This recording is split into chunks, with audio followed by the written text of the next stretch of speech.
DNA of the hard MTB League is to take what's ordinary and what's known out there and build on it, to transcend the ordinary.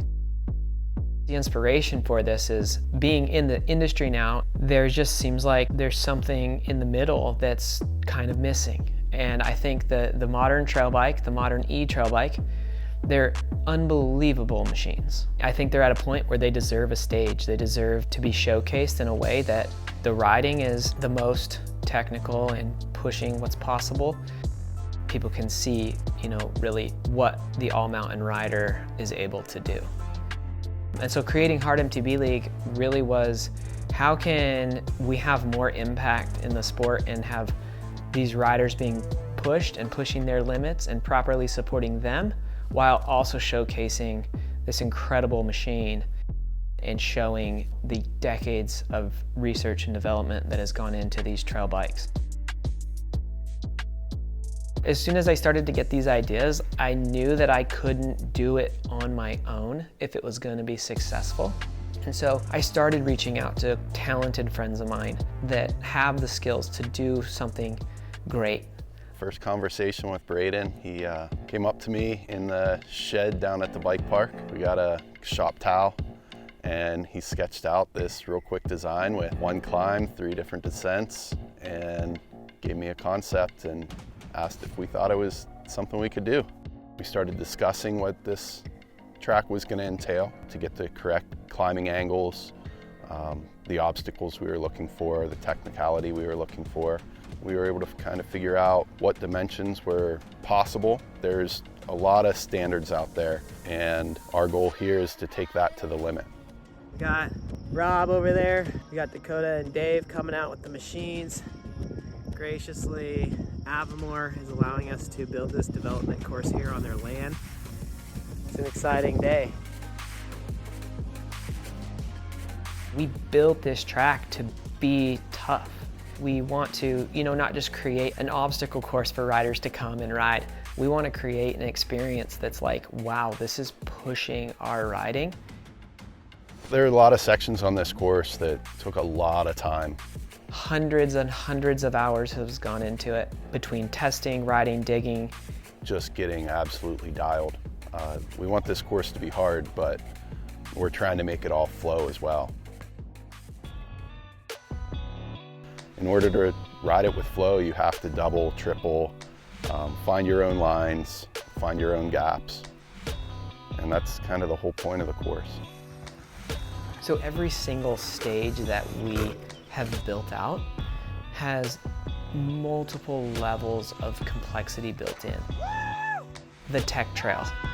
That has within it 3 to 4 different lines, 6 feet wide, say, from right to left. The drop at the top, it's a 12-foot drop. Landing is a little over a bike length long, directly into a flat compression, into a 180-degree bull turn, straight into a roller that has a 4-foot, almost vertical wall after it. So you have to hit all of these really dynamic technical moves to get into the next straightaway. And so it's just like, wow, there's a lot that the riders are trying to process, but that's how the whole track is. Lips and rollers are tapered.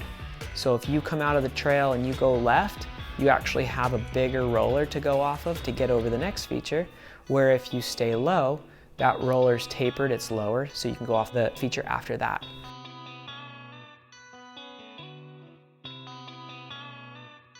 The deep rollers we have are about 4 times deeper and tighter than what you would want to build an average roller section in a pump track.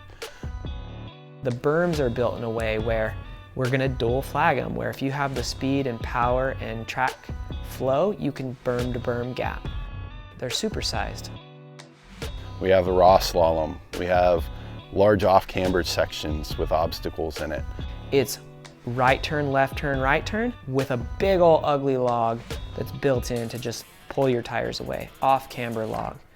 And as soon as you get over that, there's like a little log drop into another log that just wants to suck you down, offline. And that's just those two. We got the climb that we're developing. We got the downhill with the log whoops and the full G-outs into a chicane, into the jump. Just the compressions you're getting in between the different moves, it's something people aren't used to. And so what we've put together is a very viewable showcase of these different riding styles. So it is a small footprint, it is digestible, you can see what's happening from one spot. How the race works is we're gonna have 4 separate times, and then you combine those times. You have technical climbing, raw riding, raw slalom, technical trail, jumps, rollers, berms, and then downhill. Full compression, off-cambers, rock gardens, log whoops. So those 4 components jam-packed into one setting, and we're gonna see the best all-around riders in the sport rise to the occasion. So in 2025, we wanna have a qualifier. We wanna open this up to where we have a selection committee and you gotta submit and apply, but if we can see that you have the riding skills, you can come to this qualifier. Same with the big pros, those that have interest. You know, everybody's got to go through this qualifying experience to be able to be at that main event. And that main event is planned to be, fall 2025. And in the future, we want to have multiple stops. We want to, potentially make this international. I think the future is amazing because right now we're building them as pro tracks for events. Ultimately, we'd love to be able to come out and build these tracks in a community and make them maybe 30% easier, but they have all the same technicality. We'll be able to essentially design it for whatever riders we need to. With as much thought and intent and everything that's going into this, feeling the genuine excitement and feeling the direction that we're having is just a really good feeling. We've built this track. We had riders come out and test it. We're going to continue to fine-tune the track, and we're gearing up for a big 2025 year. And hopefully this is well received and we get the support that we need and that it's an exciting thing for our sport.